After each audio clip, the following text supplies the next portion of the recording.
سفر قمری کیلنڈر کا دوسرا مہینہ ہے جس کے حوالے سے لوگوں میں بہت سی غلط فہمیاں پائی جاتی ہیں۔ ایک طرف اس کے ساتھ بہت سی بدشگونیاں وابستہ کر لی گئی ہیں اور دوسری طرف ان کے حل بھی خود ہی تلاش کر لیے گئے ہیں۔ مثلاً اس مہینے میں شادی نہ کرنا۔ حضور پاک صلی اللہ علیہ وآلہ وسلم کی شادی حضرت زینب رضی اللہ تعالیٰ عنہا سے اسی مہینے میں ہوئی۔ حضرت سیدہ فاطمہ الزہرا رضی اللہ تعالیٰ عنہا کی شادی حضرت سیدنا علی المرتضیٰ رضی اللہ تعالیٰ عنہ سے بھی اسی مہینے میں ہوئی۔ پھر کہا جاتا ہے اولاد نہیں ہوتی۔ حضرت حسن، حسین اور زینب بھی پیدا ہوئے۔ اولاد ہو جائے تو نیک نہیں ہوتی۔ حسین جیسا نیک کوئی ہے، حسن جیسا نمازی کوئی ہے، زینب جیسی پردےدار کوئی ہے۔ اس مہینے کو مردوں پر بھی بھاری سمجھا جاتا ہے اور اس مہینے کی 13 تاریخ کو منحوس سمجھا جاتا ہے جس کو 13 تیزی بھی کہا جاتا ہے۔ ان تمام باتوں کی دین میں کوئی حیثیت نہیں، کیونکہ ماہ و سال رات اور دن کے آنے سے ترتیب پاتے ہیں، جیسا کہ اللہ تعالیٰ نے سورہ بنی اسرائیل میں فرمایا، ہم نے رات اور دن کو 2 نشانیاں بنایا ہے۔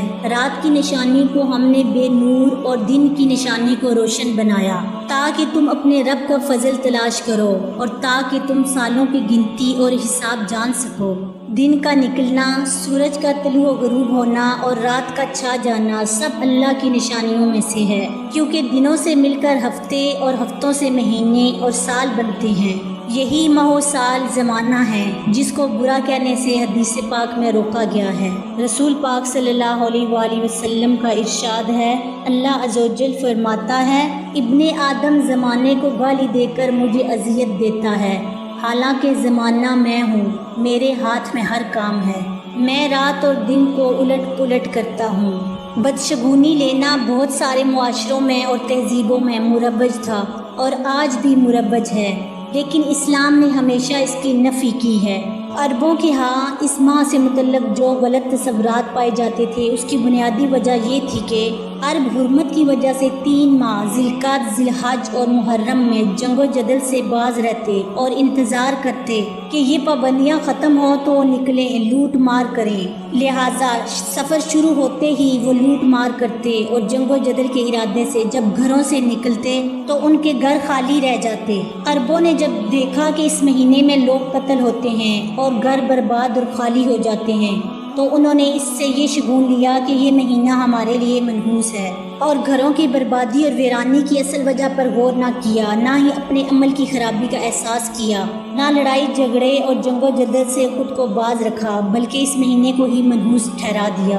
جبکہ نحوست کے بارے میں قرآن مجید میں سورہ بنی اسرائیل میں ارشاد ہے، اور ہر انسان کا شگون ہم نے اس کے گلے میں لٹکا رکھا ہے، اور قیامت کے روز ہم ایک کتاب اس کے لیے نکالیں گے جسے وہ کھلا ہوا پائے گا، پڑھ اپنا نامہ اعمال، آج اپنا حساب لگانے کے لیے تو خود ہی کافی ہے۔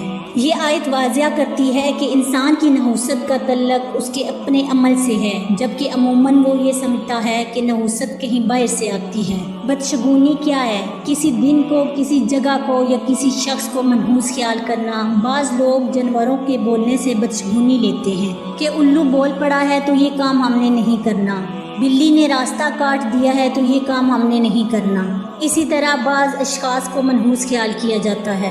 عموماً بعض خاندانوں کے اندر کسی عورت کو منحوس خیال کر لیا جاتا ہے اور پورے خاندان کے لوگ اس کے بارے میں یہ رائے قائم کر لیتے ہیں، یہ منحوس ہے، اگر صبح اس سے ملاقات ہو گئی تو پھر پورا دن خراب گزرے گا۔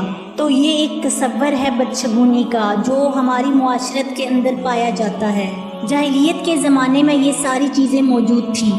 آقا کریم صلی اللہ علیہ وآلہ وسلم تشریف لائے اور ان ساری چیزوں کی نفی کی اور اللہ پر توکل کرنا اور اللہ پر بھروسہ کرنا سکھایا۔ قرآن پاک میں سورہ نساء میں ارشاد باری تعالیٰ ہے، کوئی بھلائی جو تمہیں پہنچے تو وہ اللہ کی طرف سے ہے، اور کوئی برائی جو تمہیں پہنچے تو وہ تمہارے نفس کی طرف سے ہے۔ مثال کے طور پر ایک شخص گھر سے نکلا، کالی بلی راستہ کاٹ گئی تو اس نے اسے منحوس سمجھا اور گھر واپس آ گیا۔ بظاہر یہ ایک معمولی سی بات ہے، مگر حقیقت میں یہ شرک ہے، کیونکہ کسی بھی شخص کا نفع یا نقصان بلی کے ہاتھ میں نہیں ہے۔ اکثر ایسا ہوتا ہے کہ اپنی لاپرواہی کی وجہ سے کوئی کام خراب ہو جاتا ہے اور شیطان ہمیں یہ بتانے کی کوشش کرتا ہے کہ یہ سارا کچھ فلاں شخص کی وجہ سے ہوا، کیونکہ وہ صبح صبح نظر آ گیا تو اب سارا دن خراب ہی گزرے گا اور کوئی کام درست نہیں ہوگا۔ اسی طرح آنکھ پھڑکنے سے خوف زدہ ہو جانا یا ہاتھ میں کھجلی ہونے سے امید لگا بیٹھنا کہ آج مال ملے گا، یا جوتے پر جوتا آ گیا تو سفر پیش آئے گا۔ رنگوں سے شگون لینا بھی ہمارے معاشرے میں عام ہے۔ مثلاً سیاہ رنگ نہ پہننا کہ بیمار پڑ جائیں گے کیونکہ خانہ کعبہ کا غلاف بھی کالا ہے۔ سبز جوتا نہ پہننا کہ بے ادبی ہوگی کیونکہ آپ کی قبر مبارک کا گنبد کا رنگ بھی سبز ہے۔ اسی طرح انسان نے خود ساختہ طور پر کچھ چیزیں اپنے لیے نہ صرف حرام کر لی بلکہ ان کے ساتھ اپنی قسمت بھی جوڑ دی، اور نہ ہی ستاروں کی کوئی تاثیر ہے کہ فلاں ستارے کا یہ اثر ہے۔ اقبال کہتا ہے یہ ستارے میری قسمت پر کیسے اثر انداز ہوں گے جو خود افلاک میں زاروں زبوں گھوم رہے ہیں۔ بعض لوگ کہتے ہیں ہاتھ کی لکیریں کام کرتی ہیں کہ تیرے ہاتھ میں یہ لکیر نہیں تو تیرا یہ کام نہیں ہوگا۔ کہا جاتا ہے قسمت تو ان کی بھی ہوتی ہے جن کی ہاتھ نہیں ہوتے، تو یہ لکیروں میں قسمت کو تلاش نہیں کیا جا سکتا۔ جب بچہ شکم مادر میں 120 دن کا ہوتا ہے، صحیح حدیث میں آتا ہے فرشتہ اس کی عمر بھی لکھ جاتا ہے، اس کا رزق بھی لے کے جاتا ہے، اس کا شقی و سعید بھی ہونا لکھ جاتا ہے، لکھ دیا گیا ہے، قلم اٹھا لیے گئے ہیں اور صحیفے خشک ہو گئے ہیں۔ اب کچھ بھی نہیں لکھا جائے گا، جو شکم مادر میں لکھ دیا گیا ہے وہی لکھا رہے گا۔ یہ سب ایسے وسوسے ہیں جن کی حقیقت اس کے سوا کچھ نہیں کہ شیطان انسان کو شرک میں مبتلا کر کے اس کے اعمال ضائع کرواتا ہے۔ یہ بدشگونیاں انسان کو اندر سے کمزور کر دیتی ہیں۔ اس کے برعکس اللہ کی ذات پر پختہ ایمان اور توکل انسان کو جرأت، بہادری اور اعتماد دیتا ہے، اسے جینے کا ڈھنگ سکھاتا ہے۔ عبداللہ ابن مسعود سے روایت ہے کہ رسول پاک صلی اللہ علیہ وآلہ وسلم نے فرمایا بدشگونی شرک ہے، بدشگونی شرک ہے، بدشگونی شرک ہے، 3 بار کہا، اور ہم میں سے کوئی ایسا نہیں مگر لیکن اللہ تعالیٰ توکل کی وجہ سے اسے دور کر دیتا ہے۔ اسی طرح الو سے بدشگونی لینے کی بھی کوئی حقیقت نہیں۔ عربوں کے ہاں الو ایک ایسا پرندہ تھا جس کا بولنا نحوست کی علامت تھی، جبکہ مغرب میں الو عقل مندی کی علامت سمجھا جاتا ہے۔ ہمارے ہاں بلی کا رونا یا بولنا منحوس سمجھا جاتا ہے۔ اسی طرح اہل یورپ 13 کے عدد کو منحوس سمجھتے ہیں۔ اسی توہم پرستی کے نتیجے میں ان کی بعض عمارتوں میں 13ویں منزل کو 13 کا نمبر نہیں دیا جاتا۔ اس کے اثرات ہم پر بھی ہیں، خصوصاً سفر کی 13 تاریخ کو منحوس سمجھتے ہیں۔ اس کے برعکس چین میں خوش قسمتی کی علامت سمجھی جاتی ہے۔ عدد تو 13 کا ہی ہے مگر بعض اس کو نحوست اور بعض خوش قسمتی کی علامت سمجھتے ہیں، تو درست کیا ہے؟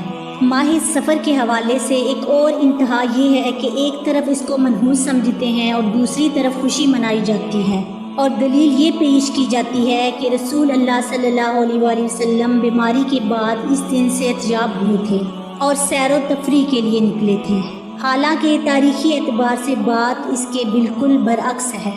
رسول پاک صلی اللہ علیہ وآلہ وسلم کی بیماری کی ابتدا ہوئی جس میں اللہ تعالیٰ نے آپ صلی اللہ علیہ وآلہ وسلم کی روح قبض کی۔